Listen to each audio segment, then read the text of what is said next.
"You're nothing but a nuisance," my sister snapped. My mom added, "This family would finally have peace without you." I didn't argue. I just walked out. That was last weekend. Today, I woke up to 19 missed calls. 32M, never expected those words would be the last ones I'd hear from my family for 6 days straight.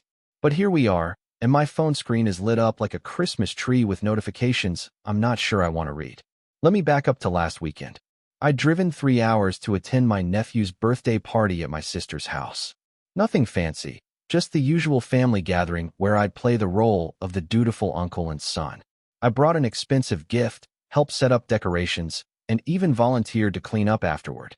Standard procedure for someone who'd been trying to prove his worth to his family for 32 years. The trouble started when my sister announced she was pregnant again.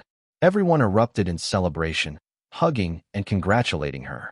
I genuinely smiled and offered my congratulations too, but apparently, my reaction wasn't enthusiastic enough for her liking. She pulled me aside later and told me I looked miserable during her announcement. I explained that I was happy for her, just tired from the long drive.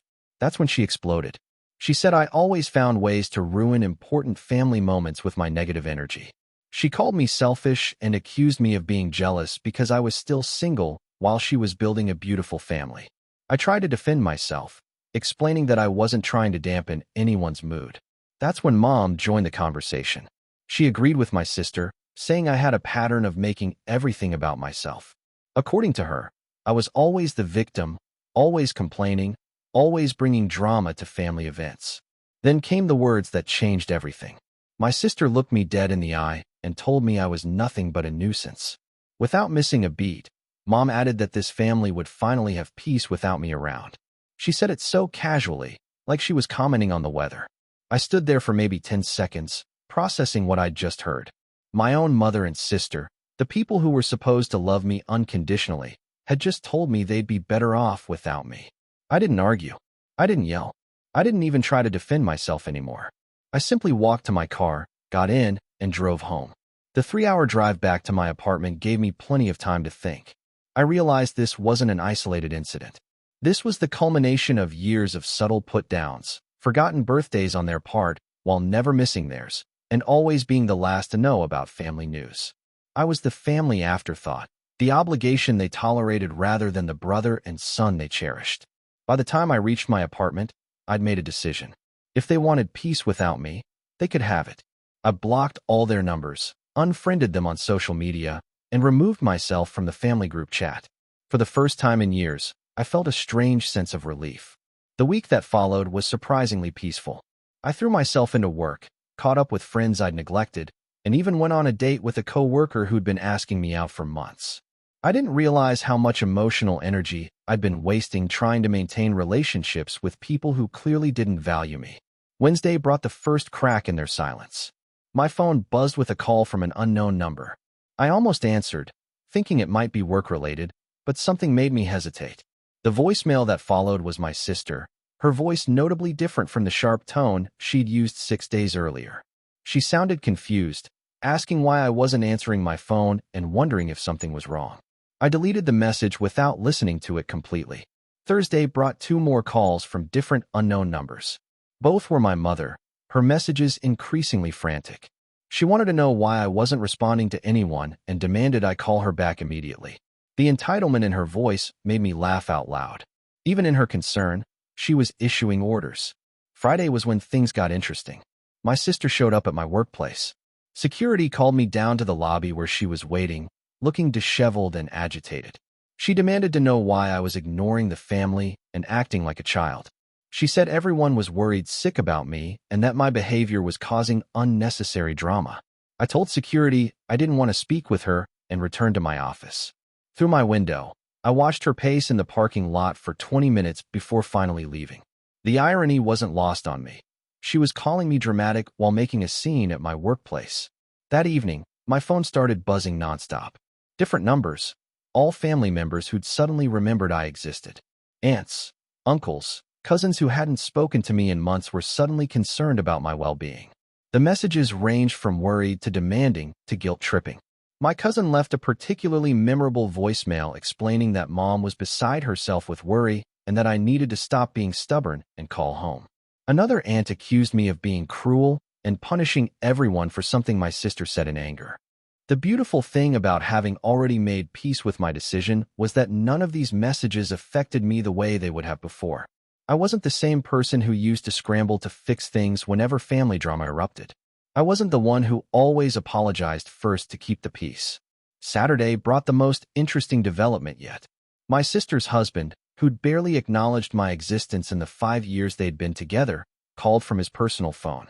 He told me that my sister had been crying all week and that the stress wasn't good for her pregnancy.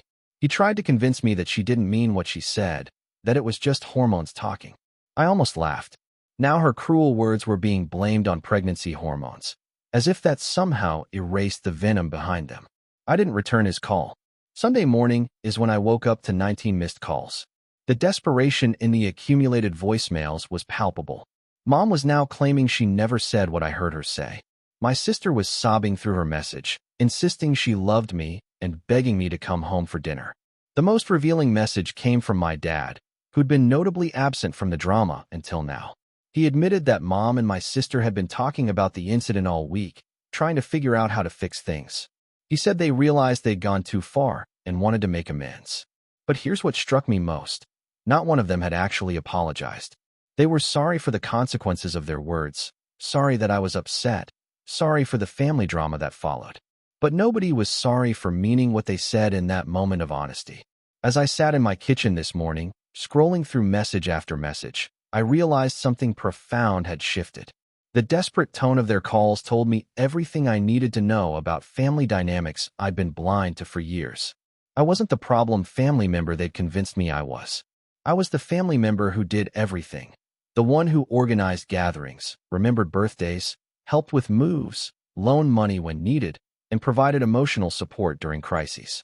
In their minds, I was supposed to absorb their harsh words and bounce back like I always did, ready to resume my role as the family's reliable workhorse. My absence had created a vacuum they hadn't expected. Without me there to organize things, remember important dates, and smooth over conflicts, the family dynamic had shifted. They were experiencing firsthand what peace without me actually looked like, and apparently, it wasn't as peaceful as they'd imagined. The 19th voicemail was from Mom, her voice breaking as she asked me to please just let them know I was alive and safe.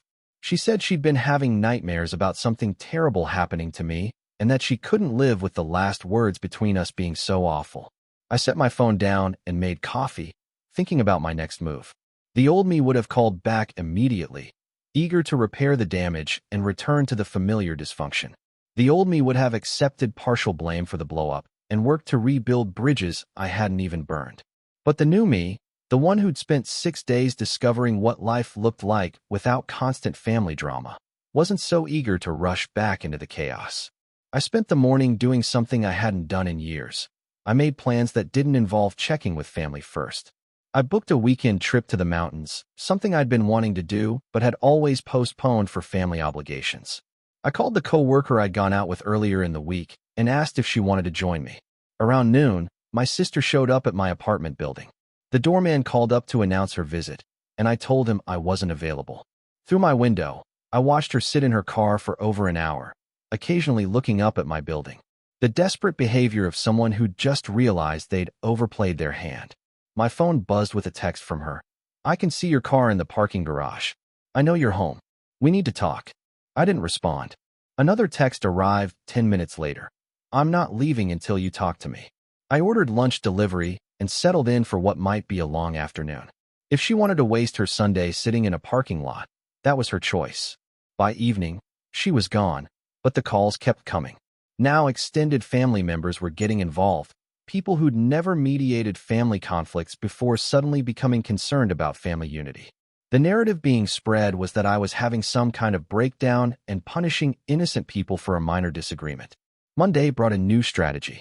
My boss pulled me into his office to let me know that my mother had called the company's main line, claiming there was a family emergency and she needed to speak with me urgently.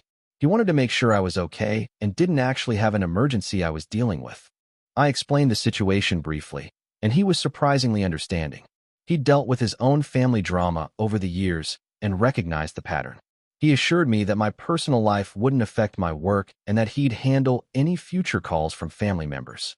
That evening, I finally decided to break my silence, but not in the way they expected.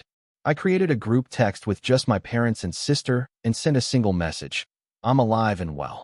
I'm not interested in discussing last weekend's events or returning to previous family dynamics. I need space to figure out what kind of relationship, if any, I want to have with each of you going forward. Stop involving other people in this situation." The response was immediate and overwhelming. My phone buzzed constantly for the next hour with long messages trying to explain, justify, and negotiate. I read them all, but didn't respond to any. My sister's message was particularly telling.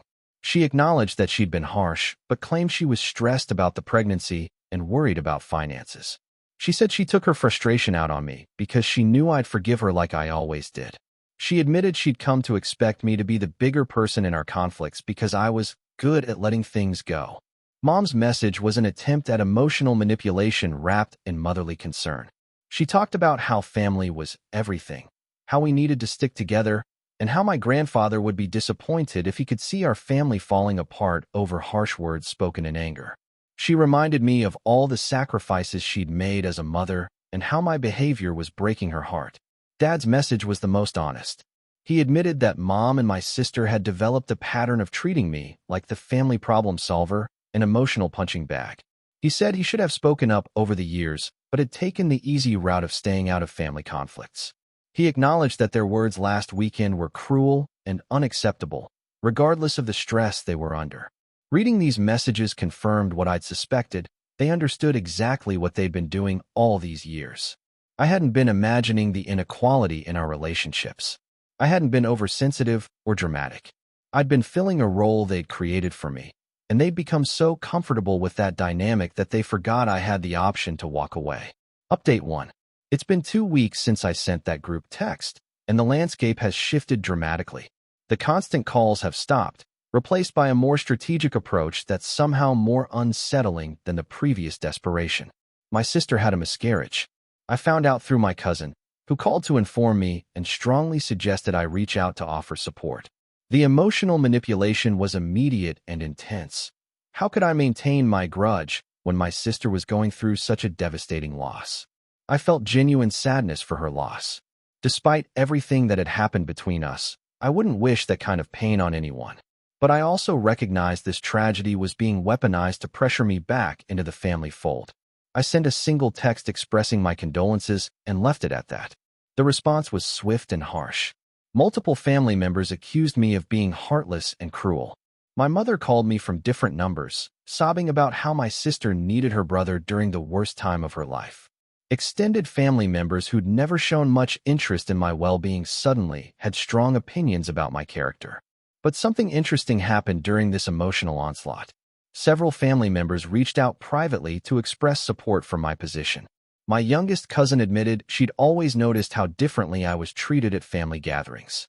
An uncle confessed he'd watched me get blamed for problems I didn't create for years. These conversations revealed that my family's dysfunction was more visible to others than I'd realized. Other people had noticed the patterns I'd been living with, but nobody had spoken up because it was easier to let me absorb the family's negative energy than address the real problems. My sister's miscarriage was genuinely tragic, but it also became a test of my resolve. Would I abandon my boundaries because of a crisis? Would I return to being the family emotional support system because someone was hurting? I attended the memorial service, but I didn't participate in the family gathering afterward. I paid my respects, offered a brief hug to my sister, and left. The shocked looks on their faces told me they'd expected this tragedy to reset our relationship to its previous state. It didn't. Update 2. A month has passed since the memorial service, and my family has entered a new phase in their campaign to bring me back into the fold. They've stopped the emotional manipulation and shifted to practical concerns. My grandmother fell and broke her hip. Suddenly, everyone was looking to me to coordinate her care, just like I'd done during previous family crises. The assumption was that I'd step up because that's what I'd always done. I didn't. I called my grandmother directly, arranged for professional care services, and made sure she had everything she needed. But I didn't insert myself into the family drama surrounding her care or take on the role of family coordinator. This caused chaos. Nobody else had experience managing healthcare decisions or coordinating schedules. Arguments erupted about who should do what, when, and how much it should cost. The family group chat I'd left became a battlefield of accusations and finger-pointing. My mother called me in tears, not about grandmother's condition, but about how the family was falling apart without someone to manage everything. She begged me to take charge of the situation because I was so good at handling these things. The admission was revealing. I wasn't valued for who I was, but for what I did. I was the family's unpaid crisis manager, the one who solved problems so everyone else could avoid responsibility and conflict. I recommended they hire a professional care coordinator and offered to pay for it. The suggestion was met with outrage. How could I suggest outsiders handle family business? Why wouldn't I just step up like I always had? Because I'd learned something crucial during my month of distance. Their problems weren't actually my problems. Their inability to function without me wasn't my responsibility to fix. Grandmother recovered well with professional care. The family eventually figured out how to coordinate their schedules without me. And I discovered that removing myself from their chaos didn't make me heartless. It made me healthier. Update 3. It's been 3 months since I walked out of that birthday party, and I'm writing this from my new apartment across town. I moved without telling anyone in my family where I was going. The decision came after my sister showed up at my old apartment building multiple times, sometimes bringing her husband or mom for backup. They'd wait in the lobby, demanding the doorman call up to me, creating scenes that were embarrassing for everyone involved. The final straw came when Mom tried to use my spare key, the one I'd given her years ago for emergencies. I'd had the locks changed after the first few incidents, but she didn't know that. Security cameras caught her attempting to enter my apartment while I was at work. That's when I realized the family I'd been trying to maintain relationships with didn't respect basic boundaries. They believed their emotional needs gave them the right to invade my space, my work, and my peace of mind. Moving was liberating in ways I hadn't expected. For the first time in my adult life, I had a living space that nobody in my family knew about. No surprise visits, no key holders, no one showing up to dump their problems on my doorstep. I've been dating the coworker regularly now. She's met some of my friends and asked about my family. When I explained the situation, her response was illuminating. She said I seemed much more relaxed and confident than when she first asked me out months ago. Apparently, the stress of managing family dysfunction had been more visible than I'd realized. My work performance has improved significantly. Without constant family crises demanding my attention, I've been able to focus on my career in ways I couldn't before. I received a promotion last month, something that would have normally been celebrated with a family dinner where the conversation would inevitably shift to someone else's problems. Instead, I celebrated with friends who were genuinely happy for my success without expecting me to downplay it or turn the focus to their needs. The guilt took time to fade, but it did fade. I'd been conditioned to believe that putting my own well-being first was selfish, that family always came first regardless of how they treated me. Unlearning those beliefs was harder than walking away from the relationships themselves. Last week, I received a letter forwarded from my old address. It was from my sister, handwritten rather than texted or emailed. She apologized for her words that started all this, but more importantly, she acknowledged the pattern of behavior that had led to that moment. She admitted that she'd grown up watching our parents treat me as the family's emotional caretaker and had learned to do the same. She recognized that I'd been solving everyone else's problems while my own needs were ignored or dismissed. She said she understood why I'd left and didn't blame me for staying away. The letter was different from all the previous attempts at reconciliation because it didn't ask me to come back. It didn't request forgiveness or promise changes. It simply acknowledged the reality of what our family dynamic had been and took responsibility for her part in it. I appreciated the letter, but I didn't respond to it. Some bridges, once burned, can't be rebuilt with good intentions alone. The damage wasn't just about the words spoken in anger on one afternoon. It was about decades of accumulated dismissal, disrespect, and emotional exploitation. I've learned that walking away from toxic family relationships isn't abandonment. It's self-preservation. The family that told me they'd have peace without me turned out to be wrong. They didn't find peace. They found chaos, because I'd been the one managing their dysfunction for so long that they'd forgotten how to function without me. But I found something better than their version of peace. I found actual peace. The kind that comes from relationships based on mutual respect rather than obligation. The kind that comes from being valued for who you are, not what you can provide. I still love my family, but I love myself more. And for the first time in 32 years, that feels like exactly the right priority. The 19 missed calls that started this whole reflection taught me something crucial. Sometimes the most loving thing you can do for people who take you for granted is to stop being available to be taken for granted. Sometimes walking away isn't giving up on family. It's finally showing up for yourself. I don't know if I'll ever have a relationship with my family again, but I know that if I do, it will be on terms that respect my worth as a person, not just my utility as a problem solver. And if that's not possible, then I've already learned I can build a meaningful life without them. That realization, more than any revenge I could have planned, turned out to be the most powerful response to their cruelty. They wanted peace without me, and inadvertently, they gave me the greatest gift of all, the peace that comes with finally putting myself first.